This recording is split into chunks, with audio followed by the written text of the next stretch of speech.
Je suis dans la petite pièce. À gauche, il y a la grande pièce.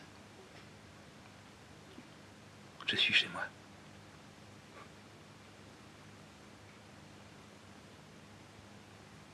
Je me suis assis, pas à ma table de dessin, devant ma table de dessin, dans le fauteuil qui est là pour que Cécile se mette dedans.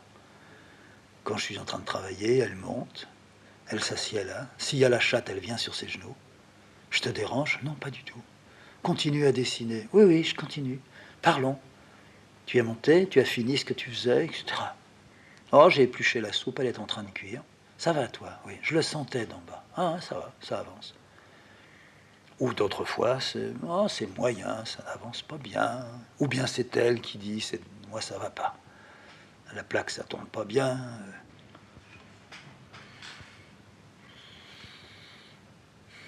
Je regarde. Le fauteuil est vide, Cécile n'est pas là. C'est dans ce même fauteuil que quand j'étais à la cour, j'avais, on peut le dire, des hallucinations. J'étais vraiment, vraiment, vraiment très, très tendu. Très. Non seulement des difficultés dans le travail, mais des difficultés dans ma vie. C'est dans ce fauteuil-là que l'oncle m'était réapparu. Oui, t'es comme ça. Comme disait le père de Cécile, monsieur, ça fait ça comme ça.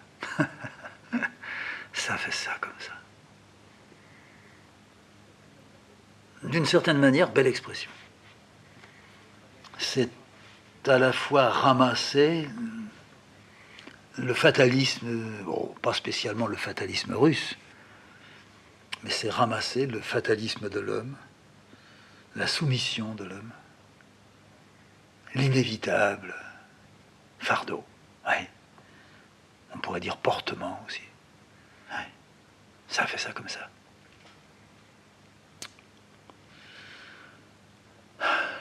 Du mal à respirer, mais dans les deux, disons dans les deux sens, du mal à respirer vraiment. Ma poitrine ne s'ouvre pas assez. Du mal à respirer, ma tête ne s'ouvre pas non plus. Je sais pourquoi je tourne autour, mais je sais pourquoi je suis comme ça. C'est pas parce que Cécile est à Paris. C'est peut-être aussi un peu parce que la maison est toute silencieuse. Il est 8 heures.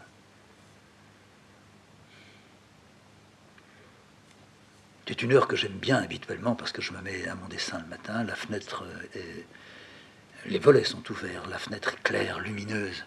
J'ai rarement besoin de lumière le matin à 8 heures. C'est à partir de 10 heures que je vais tirer les stores parce que le soleil va me gêner. C'est une fenêtre qui donne à l'est. J'ai pas de fenêtre au nord. C'est quelque chose qui m'aura toujours manqué. Et puis en même temps, quand j'ai eu la possibilité d'avoir une fenêtre au nord, je trouvais que c'était trop sombre en même temps. Mais les fenêtres à l'est, je les prépare, oui. Celle-là me plaît. La lumière est bien répartie. La table est pas très loin de la fenêtre, légèrement en biais. Quand les bêtes sont là, la chienne est sur le petit divan et la chatte est sur le radiateur. J'ai le radiateur à main gauche. J'ai mes crayons à main gauche aussi. Hier, j'étais stupide. Si j'avais déchiré le dessin, je serais ce matin beaucoup plus embêté que ça. Mais c'est là, au moment où j'allais déchirer le dessin, que... Ouais.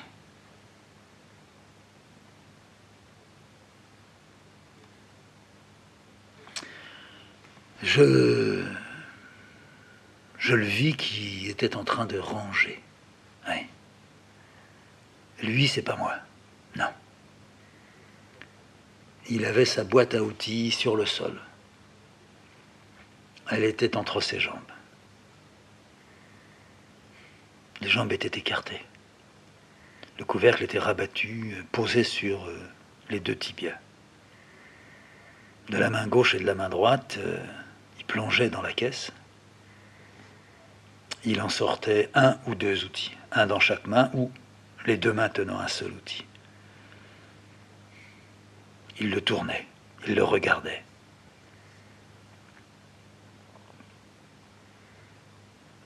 Il était impossible de savoir ce qu'il pensait. Il le posait à droite ou à gauche, apparemment dans un ordre, mais au fond, certainement, il n'y avait aucun ordre.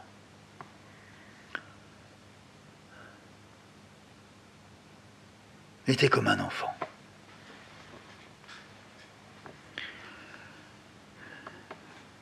Sa tête était petite. Ma mère disait « T'as une tête de moineau ». Elle ajoutait « Je suis content que le fils n'ait pas la même tête que toi ». On se ressemblait. Mais il avait la tête ronde. Pas parce qu'il était gros, encore qu'à la fin de sa vie il était devenu un peu fort. Il avait une tête ronde. Il avait une tête de quelqu'un du Nord. Il n'avait pas une tête méridionale. Il n'était pas méridional. Mais les têtes rondes, c'est souvent les gens du Midi.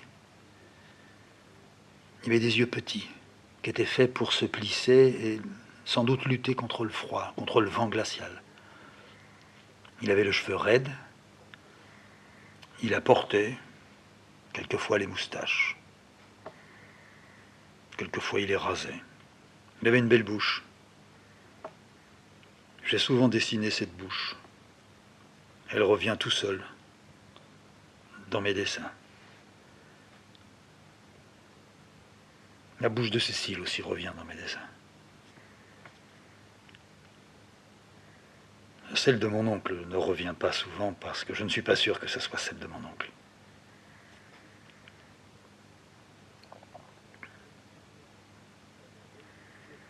Je le regardais, il vidait tout doucement sa caisse à outils. Puis après, il la remplissait. Il reprenait ce qu'il avait mis à droite et à gauche. Il reprenait certains outils. Alors là sont passés des équerres, des fausses équerres, rabots, vrilles, marteaux, des dizaines et des dizaines d'outils dans cette grande caisse que j'avais connue toute ma vie.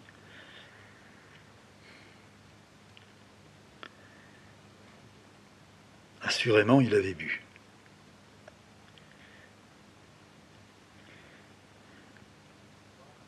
Il se faisait croire qu'il vivait. Oui, j'avais trouvé ça. Parce que je voyais bien qu'il ne mordait pas aux choses. Depuis des années. Peut-être depuis toujours.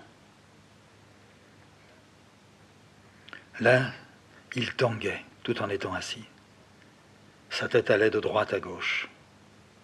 Quelquefois, il la laissait tomber sur son buste. C'était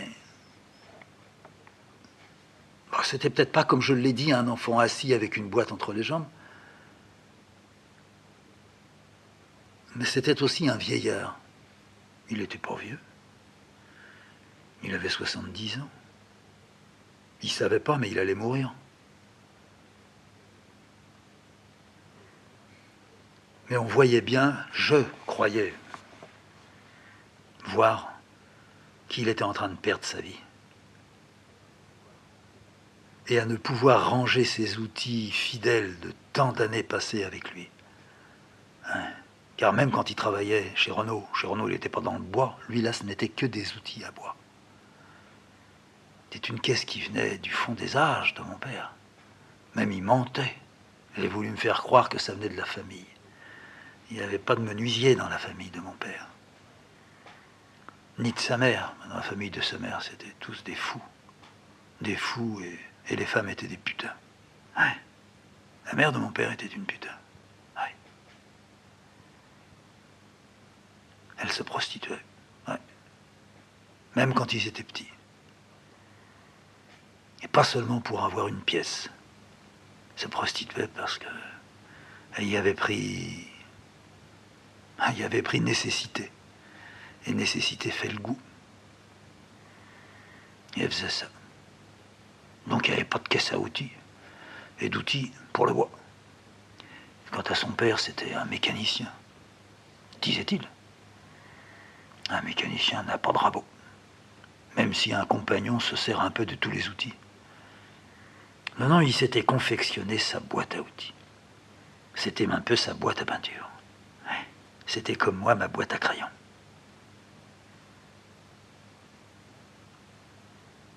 Il la traînait Moi, je suis né, je crois que je l'ai vu, la boîte. Il a toujours bricolé le bois. Il a toujours fait les choses. Mon goût du bois, je le tiens là, de lui.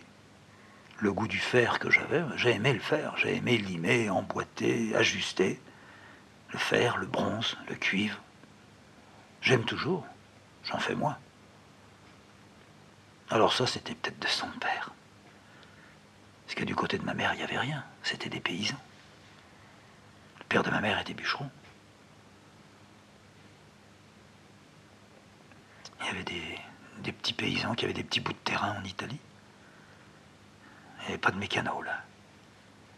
Les femmes étaient des laveuses, lavandières, ouais. Elles faisaient les noces. Pas pour s'amuser, elles faisaient les noces. Quand il y avait une noce, elles y allaient. Elles se louaient. 2 jours, elles faisaient toute la lessive dans la rivière. Elles étendaient les draps. Elles avaient foutu de la cendre dans l'eau pour les faire bien blanchir. On ne les repassait pas, les draps, à l'époque. On les tirait, et c'était la chaleur qui les repassait. Il faisait chaud en Italie. J'y ai jamais mis les pieds, mais c'est comme si j'y étais allé. Je connais tout. La grand-mère qui racontait.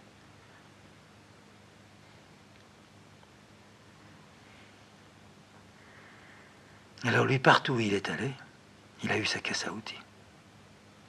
Il avait aussi des grandes scies, des petites scies, des grandes scies. Des scies pour les onglets, mais des scies à chantourner. Ah oui, il en avait 2. C'était pire que sa bicyclette. Il les soignait, les graissait, les affûtait. Même s'il restait 1 an, 2 ans sans s'en servir. Et quand on lui demandait « Alfred, tu pourrais pas venir j'aurais des planches à couper, je voudrais faire une étagère. » Alors ça, c'était un copain, c'était une amie, une copine de ma mère, de mon père. Mon père disait « Oui, dimanche, j'irai. » Alors quand il se préparait beaucoup plus pour cette cérémonie-là que pour aller à l'usine. L'usine, ça le faisait chier. Au début, sans doute, quand il y est allé les 8 premiers jours, chaque fois qu'il commençait, il était tiré des 4 épingles. Et puis après, non, ça ne l'intéressait pas. Mais là, quand il partait, chez une copine ou chez un copain, alors il partait pour la journée, pour skier une planche. Il allait manger, puis l'après-midi, il allait boire, il allait rentrer complètement paf. Mais c'était ça. Il partait avec sa scie, sa boîte sur le dos, avec une grande courroie. Il la tenait comme ça. Ses espadrilles, sa petite casquette. Les enfants, j'y vais. Et ma mère, elle disait quand il était parti, dans quel état il va rentrer ce soir. C'est vrai qu'il rentrait dans un drôle d'état. Ah, mais ça s'arrosait d'avoir scié une planche, avec la scie à chantourner. Et surtout si le mur n'était pas d'équerre. Oh, il y avait une histoire à la clé. Là, il n'en finissait pas. 1 semaine, 2 semaines, il allait en parler. Longtemps après, il parlerait de la planche, avec le mur, qui avait un rond ou une bosse. Je l'ai tout ramené à la forme de la bosse. Mais tu te rends pas compte, Nanette, ce que c'est ça? Toi, tu parles, ah, tes patates, tes oranges.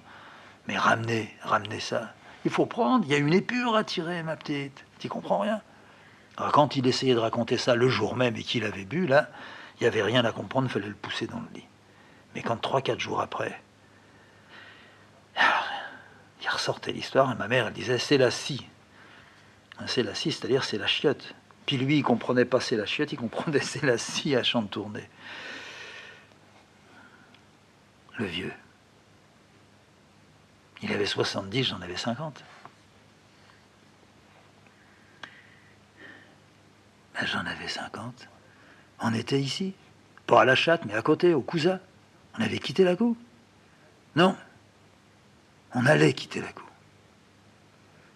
Ah oui, justement, on était sur le point de le quitter. Alors qu'est-ce qui s'était passé? Puis qu'est-ce qu'il foutait là, par terre? Il avait bu, ouais. Il avait sorti sa caisse, bon. Disant que c'était son vieux rêve qu'il était encore une fois en train de caresser. Sans doute.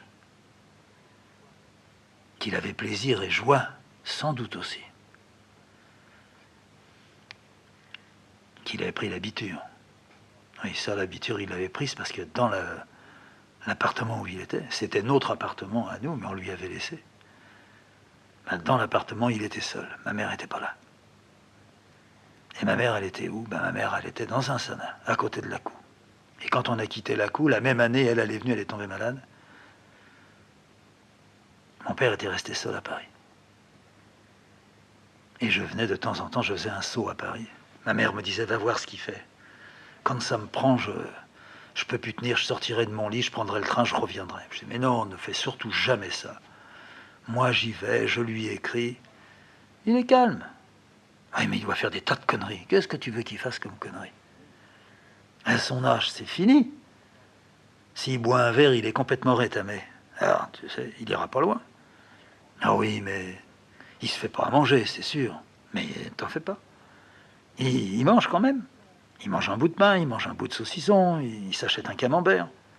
C'est pas le diable, on a vécu comme ça pendant des dizaines d'années. Ah, tu vas pas te faire du souci pour ça. Ah, heureusement, c'est pas l'hiver, parce que sinon, il chaufferait pas. Ben voilà, c'est pas l'hiver. Alors, il n'y a pas de souci à se faire pour ça non plus. Puis comment qu'il s'habille? Comment qu'il s'habille? Il s'habille bien. Il met son pantalon. Non, mais ne te moque pas de moi. Mais je me moque pas de toi. Il fait pipi dedans. Ah bah ça, alors là, c'est souvent mouillé. Hein.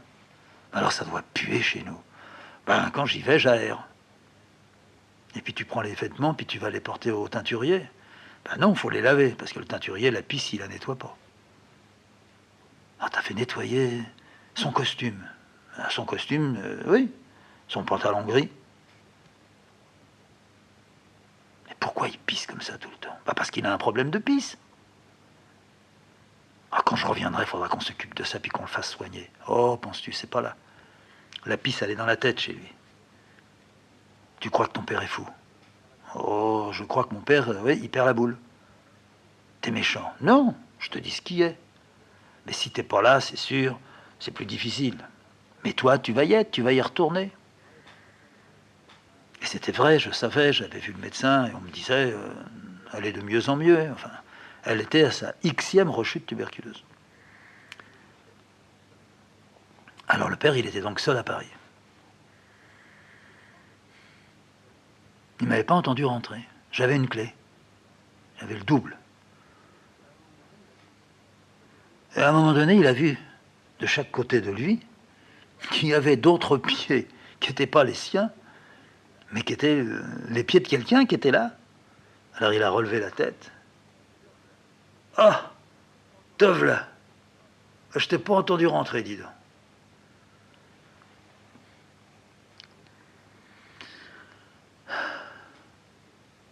Avec ses épaules,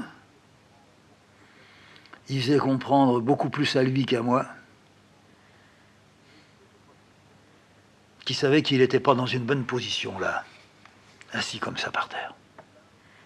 Il avait l'air à la fois de se plaindre et de s'excuser, de s'amuser aussi, de m'avoir fait comme une farce.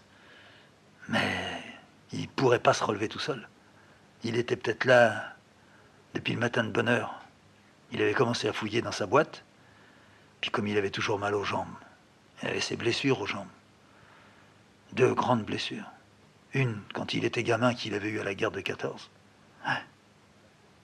Un éclat qui était rentré de la fesse qui était ressorti sous le genou.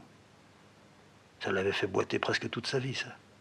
Puis la deuxième blessure, c'était à la guerre de 40. Alors là, il était grifton. Il avait pris un éclat exactement pareil, rentré par le haut du cul, puis ressorti par en dessous. Ouais. Derrière le genou. Quasiment 2 blessures jumelles à 30 ans de différence, quoi. Ouais. Alors celle-là le faisait boiter, celle-là lui faisait mal, elle était plus fraîche, mais l'autre aussi, elle faisait mal. Alors il s'était mis à genoux, mais il ne pouvait pas tenir à genoux, il ne pouvait plus tenir à genoux. Il disait en rigolant, c'est pour ça que je ne peux pas aller à l'église. Mais là, il ne pouvait pas se relever. Mais à genoux, il ne pouvait pas rester. Puis quand il était le cul par terre, puis qu'il avait bu, ben, il était foutu. Il fallait qu'il dorme là où il était, et puis quand il se réveillait, il était un peu dessoulé. Alors il aurait rangé ses outils, puis je ne sais pas ce qu'il aurait fait. Il aurait pissé dessus, ça c'est sûr. Tout mouillé par terre. D'ailleurs, c'est bien ce qui venait de lui arriver. C'était mouillé, il baignait. Il avait un bain de siège. Dis-moi, t'es en train de prendre ton bain de siège, toi? Ah, tu l'as dit, Bouffi. Bah, tu l'as dit, Bouffi, mais t'as encore pissé. Ah, qu'est-ce que tu veux, mon petit, quand t'auras à mon âge, tu verras bien. On peut pas retenir, hein. Alors tu te lèves maintenant. Bah, tu vas m'aider. Bien sûr que je vais t'aider. vais ranger les outils. Oh, touche pas à mes outils, laisse-les, c'est moi qui les rangerai. Bon, alors on va mettre la boîte sur la table, on va mettre les outils sur la table, puis tu vas les ranger comme tu veux, et puis je vais glisser la boîte sous l'évier. C'est là qu'elle va. Oui. Eh ben allez, d'abord, tu te lèves. Allez, hop, allez, allez, allez, déplie tes jambes, nom de Dieu. Ouais, tu me fais rigoler, déplie tes jambes. On voit bien que t'as pas ça, toi. Moi, j'ai morflé, hein. Oui, d'accord, mais maintenant tu peux. Allez. Alors il était là comme un crapaud, mais qu'on tiendrait sur les pattes arrière. Mais détends un peu tes jambes. Allez, tu peux y arriver, vieux. Pousse. Allez, pousse. Alors il commence à rigoler. Mais je dis, mais rigole pas. Pousse. Arrête de rigoler. Lève-toi mieux. Allez, dresse un peu ta tête. Et puis le dos. Allez, reste pas voûté comme ça. Détends-toi. Voilà, bah regarde ça. Te voilà debout. 70 berges. Tu fais jeune, là. D'abord, j'ai pas 70 berges. Bon, alors quel âge tu as? Ben, je vais les avoir, mais je les ai pas. Bon, d'accord. Allez, on va te dire oui. Maintenant, tu vas t'asseoir, mais je vais mettre en dessous un journal, parce que t'as vraiment le cul complètement trempé, hein? Ben oui. Faudrait que je me change. Alors, tu veux qu'on te change avant? Tu vas aller, on va, hein, tous les deux, allez. On va marcher, tu vas aller aux chiottes, puis tu vas pisser encore un coup. Parce que t'es capable, on te change, et puis tu pisses aussitôt. Ah bah ça pourrait bien arriver. Bon, bah alors justement. Allez, aux chiottes. Alors il marchait mal. Il marchait mal parce qu'il avait les jambes ankylosées. On reprenait le couloir, je l'amenais au petit coin, je lui baissais son froc, il s'installait, il pouvait pas pisser debout. Et puis j'entendais que ça pissait. Et ben j'ai dit voilà, te voilà débarrassé. Puis si tu as envie de faire autre chose, bah fais autre chose. Allez, faut profiter, toutes les occasions sont bonnes. Allez. Ah bah oui, t'as raison. Mais attends, mais ne me laisse pas tout seul. Hein. Oh, bah j'ai dit, écoute, tu peux rester seul pour faire le reste, non? Non, non, reste là. Tiens-moi la main. Oh, non, non, non, non, non. Allez, je reste derrière la porte. Je sors, je repousse la porte. Je dis, vas-y, dépêche-toi. Puis j'attends. Puis au bout d'un moment, il me dit, tu peux rouvrir la porte. Alors je rouvre la porte. Je tire la chasse. Je lui dis, tu vas retirer ton pantalon maintenant. Je vais le passer dans l'eau. Et puis le slip aussi, je vais passer ça dans l'eau. Alors il se laisse défaire le pantalon. Je retire les chaussons. Je l'amène dans la cuisine. Je remplis la bassine d'eau. Puis je lui lave le derrière. Puis j'en profite pour laver un peu partout. Je le retourne. Je dis appuie-toi sur l'évier là. Voilà, tourne-moi le dos. Je vais en profiter pour passer. Je vais changer l'eau puis je vais t'en passer sur les jambes. Je vois ses jambes de dos. Oh, je les avais déjà vues. Mais ça remonte à assez longtemps. Puis là, bah, les jambes ont maigri. Il grossit du buste, il maigrit des jambes. C'est formidable les deux blessures qu'il avait eues. C'est devenu comme deux grands lézards agrippés à ses cuisses. Ouais. C'est impressionnant. Non seulement parce que c'est large, que c'est grand, mais parce que c'est resté croûteux, mais depuis 40 ans. On se demander comment le sang peut circuler là. C'est vraiment comme une peau de lézard, comme des écailles, sur 2-3 cm de large, sur chaque cuisse. Puis ça part un peu en pointe, là où c'est rentré, puis ça retermine en pointe, là où c'est sorti. Ouais. 40 cm, 2 fois. C'est bien pour ça qu'il se tient les jambes un peu pliées. Il pourra plus marcher bientôt. La tête qui commande plus, mais là, les nerfs, tout ça, ça doit être écrasé, bousillé. Il n'y a plus de place là-dedans. Bon, je lui passe la serviette. T'as un peu d'eau de Cologne, là? Oui, sur l'étagère, là. Là, là. Non, à gauche. Alors, je prends de l'eau de Cologne, puis je lui frictionne un peu les jambes. Puis je dis, tu crois que je peux en mettre un peu, là, sur les cicatrices? Ah non, ça, j'aime pas, parce que ça chauffe. Alors, de chaque côté. Alors, je lui fais ça de chaque côté. Puis je dis, maintenant, tourne-toi. J'en passe un peu sur les reins. Allez, passe-toi un chiffon sur la figure. Et puis j'en profite, je lui passe aussi un gant sur le ventre. Je lui nettoie le sexe. Je frotte devant. Il perd des poils. Hein. presque plus de poils autour du sexe. Allez, un petit peu d'eau de Cologne là-dessus, sur le zizi, ça va y faire du bien. Ah, t'es gentil, hein. Oh, je suis pas gentil, mais je te tripote. Allez, maintenant, tu bouges pas, t'es propre comme tout. Je vais aller chercher tes fringues. Je passe dans la pièce d'à côté, j'ouvre l'armoire. Je sors un maillot de corps, un slip, une paire de chaussettes, une nouvelle chemise, un petit pull. Je passe à côté encore, je descends un pantalon. Allez, tu vas t'habiller. Alors je l'aide, mais il pourrait s'habiller tout seul. Ça y est, lève la prête, je dis maintenant. Viens.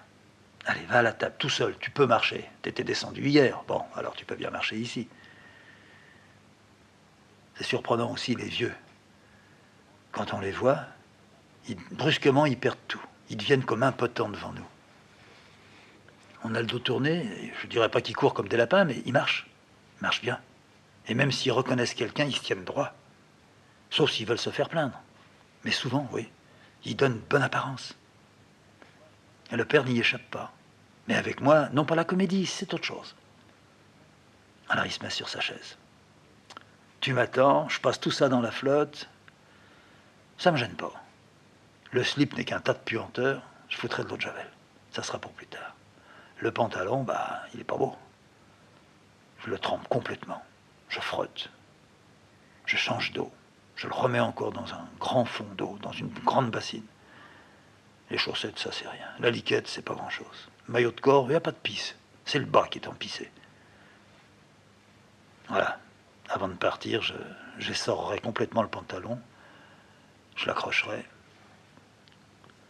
Je vais tirer dessus parce qu'il jamais il essayera de le repasser, mais quand il est mouillé, quand on refait le pli, ça peut passer. Ça tient, quoi. Ça fait pas désordonné. La chemise, je fais pareil. Je vais bien la lisser après. Alors je me mets à côté de lui, à la table. Alors on range les outils. Dans quel ordre? Les rabots, il faut les mettre sur le dessus. Alors tu les mets. Non, tu les mets. Je te dis que tu les mets. Tu peux mettre tes rabots. D'abord dans le fond, alors. Les marteaux, les petits marteaux, on les met où? Dans le couvercle, là. Ils tiennent, tu vois. J'ai fait des passants avec du cuir. Ah oui. Ah, je me rappelle bien, oui. Alors on passe des petits marteaux. Une pince arrache-clous aussi dedans. Le gros marteau, dans le fond. Les râpes, dans le fond aussi. Tu les cales là. Et puis après. Bah alors il y a la boîte à vrille. T'as les chevilles. Tout ce qu'elle a colle, tu le mets là, devant, près de la serrure. Alors maintenant, il reste donc tous tes rabots. La varlope. Puis là, la petite hachette tordue, là, tu te la mets où? Bah elle est emmerdante parce qu'elle est tordue. Faut lui mettre la lame dans le fond. Mais ça sert à quoi, ça? Je t'ai jamais vu de ça. Si, c'est pour faire les dossiers de chaises. T'as fait des dossiers de chaises? Ah ben, ou bien quand t'as un mur qui n'a pas d'aplomb. Ton rabot, il peut pas. Ton rabot, il peut pas raboter en rond. Il peut raboter en bosse, mais pas en creux. Et avec ça, ben, tu y arrives. Ah oui. Bon, ben voilà, c'est rangé maintenant. Ouais. Eh ben, on ferme le couvercle. T'as plus besoin de mettre un cadenas maintenant. Ah non, c'est fini.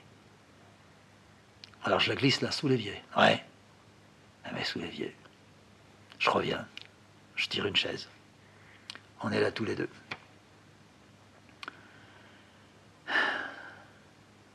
Ça fait longtemps qu'il a certainement pas dû toucher à ses outils. On était là. Lui, il parlait pas, mais il se mordait un peu la lèvre. Ordinairement, c'est quand il était soit en train de réfléchir, soit comme intimidé. Il se mordait la lèvre intérieure, la lèvre inférieure et l'intérieur de la lèvre inférieure. Et toujours du même côté, à gauche. Il devait comme tirer des peaux, mais c'était un tic. À l'usine, il devait faire pareil quand le contremaître lui disait « Bon, ben alors, Alfred, là le boulot. Alors, vous avez compris comment il faut faire ?» Alors, comme il n'avait pas toujours compris, et il comprenait de moins en moins, il devait se mordre la lèvre, j'en suis sûr. D'ailleurs, il le disait, ce con-là, à cause de lui, je me suis fait une... Garde ça, j'ai un aft. Alors c'est vrai, ça tournait à l'aft après. Il mordillait, il arrachait. Dans la cuisine, il y avait une odeur de pisse, ça c'est certain. Mais une odeur de vin, de tabac, il continuait à fumer. Beaucoup. Je lui dis, tu n'aères jamais ici, hein? Alors si, j'ouvre le matin, mais j'aime pas ouvrir dans la journée parce que les autres en face, ils regardent. Oh, qu'est-ce que tu veux que les autres en face, ils regardent chez toi? Ils s'en foutent de chez toi. Je te dis qu'ils regardent. Bah toi aussi, tu regardes. Toi, t'aimais ça. Ta petite paire de jumelles, c'était bien pour regarder chez les gens avant. Oh, écoute, là, faut pas... Non, faut pas dire. Je regardais, mais rarement. Mais il faut que t'aères, en tous les cas. Moi, je te le dis, ta chambre, il faut l'aérer du matin jusqu'au soir, quand il fait beau, quand il pleut pas. Ça pue le tabac chez toi. On dirait que tout est bleu encore. Le matin, sur la Seine, il y avait de temps en temps des petites brumes qui se levaient, petites brumes, petits brouillards. Ça, c'était au printemps. La Seine était chaude et l'air était froid. Alors ça faisait une petite condensation qui s'élevait. Quand je traversais la Seine, je l'enjambais avec le pont, soit à bicyclette, soit à pied. Je m'arrêtais. Je restais là une petite seconde, des fois une petite minute. J'allumais une petite pipe. Ouais. Où je brûlais encore un vieux clope. J'aimais bien voir ça. Les bateaux, les péniches, tout ça, il n'y en avait pas encore, ça circulait pas. Le jour était à peine levé. Et lui, ben, il aimait aussi ça, les petits matins, puisque il aimait pêcher. On n'avait pas le droit, enfin, on prenait tous les droits à l'époque, mais on n'avait pas le droit de pêcher avant le lever, non. Mais mon père, il partait de très bonne heure. Il partait pêcher, comme ça, il n'allait pas travailler. Et il disait à ma mère, je vais te ramener du poisson. Tu auras de quoi nous faire à manger 2 repas. Ma mère, elle disait, j'en ai marre de tes poissons. Tu vas te faire foutre à la porte, c'est tout ce que tu vas gagner. Tu vas perdre ton boulot, pour une fois que tu as un boulot. Alors moi, je le suivais. Je le voyais s'installer. C'était un maniaque. Il avait de très jolies mains. Petites, courtes, quoi. Très bien soignées. Même quand il travaillait dans la saloperie, le cambouis et tout, toujours les mains soignées. Et il mettait pas de gants. C'était un type qui n'aimait pas mettre de gants. Et il prenait, que ce soit son hameçon, que ce soit sa ligne, que ce soit le fil, que ce soit délicatement, comme s'il tenait une tasse de porcelaine. Le pouce et l'index qui tenaient la chose, et puis les autres doigts qui dégageaient la main. Oui, ou bien il faisait passer le fil dans le petit doigt.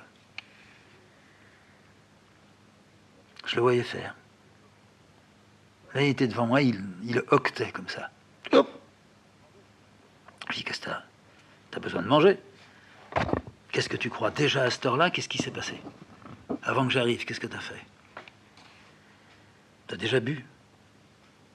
Tu sais bien qu'il faut pas. Tu sais bien que tu supportes pas plus d'un verre. Si je te dis de te lever tout seul, qu'est-ce que tu fais? Il était peut-être trop noir, je m'étais pas encore aperçu qu'il en avait trop. Écoute, viens, on va aller à côté. On va pas rester dans la cuisine. Tu vas te mettre dans le fauteuil. Je vais faire chauffer une petite goutte de café. Hein? Un ch'ti au café. T'es d'accord? Hein? Alors on part, on marche tout doucement. Il est lourd. Je suis sûr qu'il est encore fort.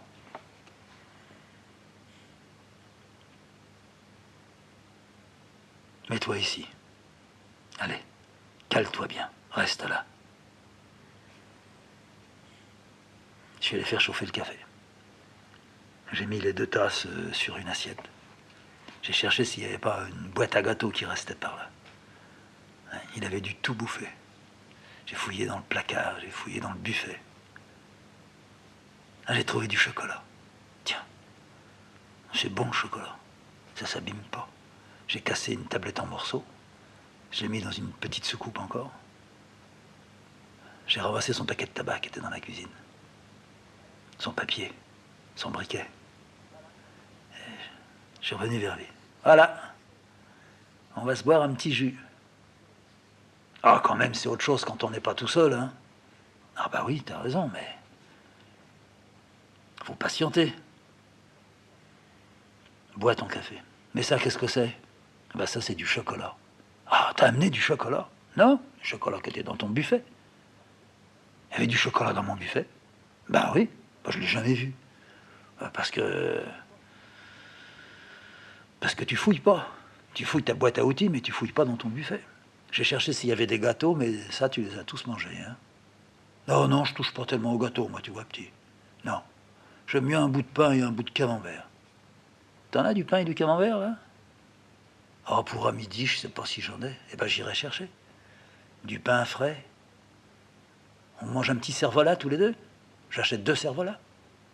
Un camembert pas trop fait. Du vin, t'en as toujours du vin, toi. Oui, il y en a, mais tu peux monter 2-3 litres, ça fera pas de mal, parce que j'ai du mal à porter, hein.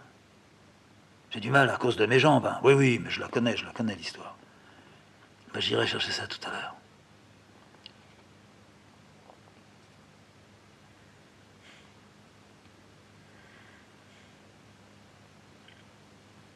Puis il s'est endormi. Mais oui, le silence s'est installé. Il s'est endormi. Il tenait sur sa chaise, les 2 jambes sur un coussin, sur je ne sais pas ce qui était par terre. Les mains sur les cuisses, les doigts un petit peu fermés. Pas entièrement fermés. Ça ne faisait pas des points. Un petit peu une araignée. 2 araignées. La tête était tombée vers la poitrine. Le menton touchait déjà la poitrine. Il avait bu le café, mangé un bout de chocolat. Peut-être que c'était son fils et là. Oui. On n'avait pas encore parlé de la mère. Tout à l'heure, quand il se réveillerait, je lui dirais, ça va pas mal.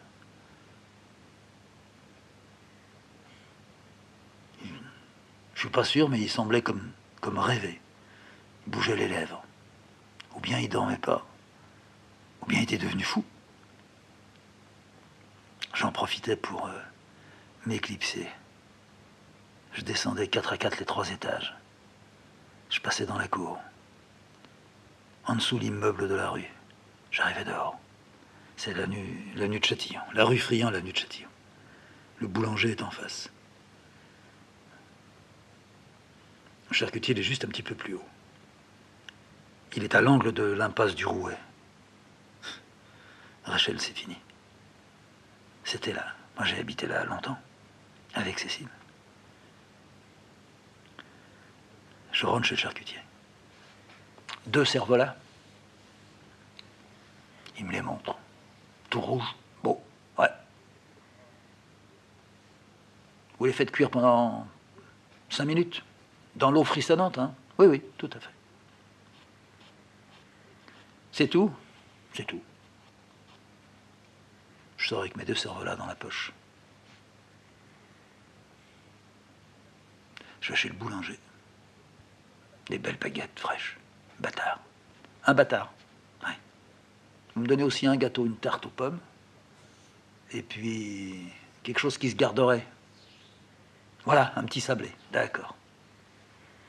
Ça, c'est pour lui. Je mets ça dans l'autre poche. Maintenant, je passe chez le crémier.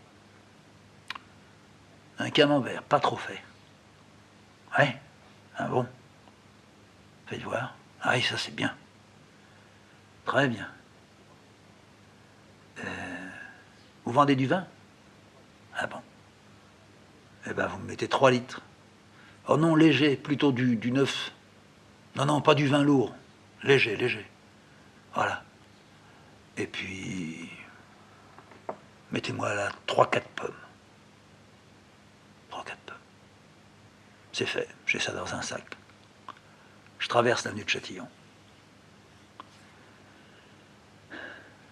Je traverse maintenant la rue Friand. Je suis au 1 bis.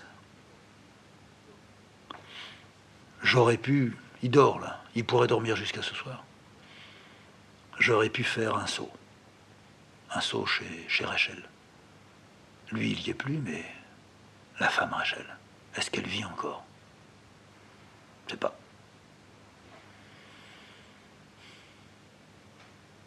Alors je le fais ou je le fais pas? Non, je crois pas. Maintenant, de toute façon, j'ai ça. Alors je vais pas aller chez elle avec des sacs. Non, puis faut pas remuer. D'abord, pourquoi je me suis pas présenté depuis des années? Il est mort. Bon, ben il est mort. Madame Rachel, une autre fois peut-être. Il faudrait que je la prévienne, que je lui envoie un petit mot. Ou que je dépose un petit mot chez la concierge en bas. Oui, là, juste à droite dans le couloir. Ouais. Ça ne m'empêcherait pas, si je veux, tout à l'heure, en quittant le père, de faire un saut en bas. Il y a tous les ateliers. Il y a les petits ateliers dans la hauteur, là où habitait Rachel. Les grandes baies, mais aussi les ateliers dans le fond, à droite et à gauche. Des peintres, des sculpteurs. Je ferai ça. Ça me fera du bien de voir ça. Je suis à nouveau dans la cour. La concierge me dit « Vous allez où, monsieur ?» Je dis « Mais c'est moi, vous ne me reconnaissez pas. »« Ah, oh, vous êtes venu. » Bon, vous savez, il y a des moments, il n'est pas bien, votre père. Mais je le sais, madame. Il est tout seul, alors il a nécessairement des problèmes. C'est quelqu'un qui ne supporte pas la solitude. Alors, et votre mère? Ma mère, ça va de mieux en mieux. De mieux en mieux. Votre père m'a dit qu'elle était perdue. Pas du tout, madame. Elle est en train de guérir. Oh, bah écoutez, bah c'est lui qui doit être content. Bah je sais pas. Bah c'est nouveau, ça. Voilà, oui, c'est nouveau. Alors vous croyez qu'elle va revenir? Bien sûr, madame. Je la raccompagnerai. Je la remettrai ici. Mais quand ça? Dans les 2-3 mois maximum. Bah ça, alors c'est renversant. Ah, madame, c'est comme ça. Il y a justement une lettre, là, ça doit être d'elle. Oh, la pauvre femme, elle lui écrit souvent. Je ne sais pas si lui, il lui répond. Bien sûr qu'il lui répond, madame. Donnez-moi la lettre. Je prends la lettre et je monte. J'ouvre tout doucement, sans faire de bruit, la porte. Le 3e droite face. Je rentre sur la pointe des pieds, je referme la porte derrière moi. Avant d'aller dans la cuisine, je jette un œil dans la pièce où est mon père, dans le fauteuil. Il n'a pas bougé. Seule la tête s'est un petit peu plus affaissée. Parfait. Je prépare la table dans la cuisine, les cervelas dans une casserole. Je ferai chauffer ça tout à l'heure. 5 minutes à l'eau frémissante. Un petit pot de moutarde, il doit avoir ça, lui. Oui. Une assiette, fourchette, couteau, 2 verres. On va boire plutôt de ce pinard que de l'autre. J'ouvre la bouteille. Je bois un petit verre pour moi tout seul. Le camembert, je vais y goûter, je vais voir. Je le mets dans une assiette, je coupe une tranche. Je sens. Une bonne odeur. Je goûte, je mâche. Très très bon. Je finis mon vin. Bon. Dans une autre assiette, je mets les 2 petits gâteaux. Il n'y a pas de légumes, mais qu'est-ce que je peux faire comme légumes, moi? J'aurais pu prendre une salade, tiens. Ça aurait été... Bah, je vais pas redescendre. Ah, mais j'ai la lettre de la vieille, là. Oui, bah, je lui donne pas. Je vais la lire. C'est la première fois que je verrai une lettre de ma mère depuis des années. J'ouvre la lettre tout doucement. Je mets l'enveloppe dans ma poche. De toute façon, il ne peut pas venir dans la cuisine, il ne peut pas me surprendre, il ne peut pas marcher. Je lis. C'est une lettre de jeune femme. Mon Alfred chéri. C'est joli. Je pense à toi tout le temps. Ah oui. Je m'en doute bien. Je te vois là-bas tout seul. Qu'est-ce que tu dois t'ennuyer sans ta Jeannette? Mais tu sais, ta Jeannette, elle t'oublie pas. Puis elle fait tout pour guérir vite, vite. Et tous les jours, le médecin y passe. Et tous les jours, il me dit, c'est de mieux en mieux. Et le fils, il est venu. Et il m'a dit, oui, je crois, tu sortiras. Dans les 2 mois qui viennent, je te ramène à Paris. Alors tu vois, mon Alfred, ta Jeannette, tu vas la retrouver. Et puis solide maintenant. Et puis elle te fera des bons petits plats. Allez, je t'embrasse partout. Jeanne. Ah, c'est une bonne lettre. Hein. Elle sait écrire. C'est dommage de ne pas la laisser au père, parce que peut-être que les autres sont pas belles comme ça. Je pourrais dire que je l'ai ouverte, que je lui ai ouvert, ou faire croire que je l'ouvre devant lui. Ouais, je vais faire ça. Je vais la lui lire même. Je vais dire, tiens, il y a une lettre de la mère, je vais te l'ouvrir, puis je vais te la lire. On va voir. C'est le mieux. On ne peut pas cacher une lettre comme ça. Ça serait pas bien. Surtout que si hier ou avant-hier, elle en a envoyé une en lui disant « J'espère que tu es sérieux, que tu bois pas ». Là, elle parle de rien. C'est magnifique. Elle connaît le défaut de son homme. Elle connaît tout de lui. Plus lui que moi, d'ailleurs. Et elle lui envoie une lettre comme ça. C'est bon. Cécile aurait envoyé une lettre comme ça, un petit peu mieux écrite, mais le fond aurait été le même. D'une vraie lettre de femme. Lui, il écrit pas, je suis sûr qu'il écrit pas. Elle m'a dit de temps en temps j'ai des nouvelles, mais c'est faux. C'est faux. Je suis sûr qu'il écrit pas. Puis qu'est-ce qu'il a besoin de raconter des conneries comme ça? De dire à la concierge, ça va très mal. Pourquoi il ne dit pas ça va très bien? Ça changerait rien. Puis ça serait quand même mieux. Ça va très mal. Quand il remonte ici, il finit par croire ça va très mal et il boit 1 litre.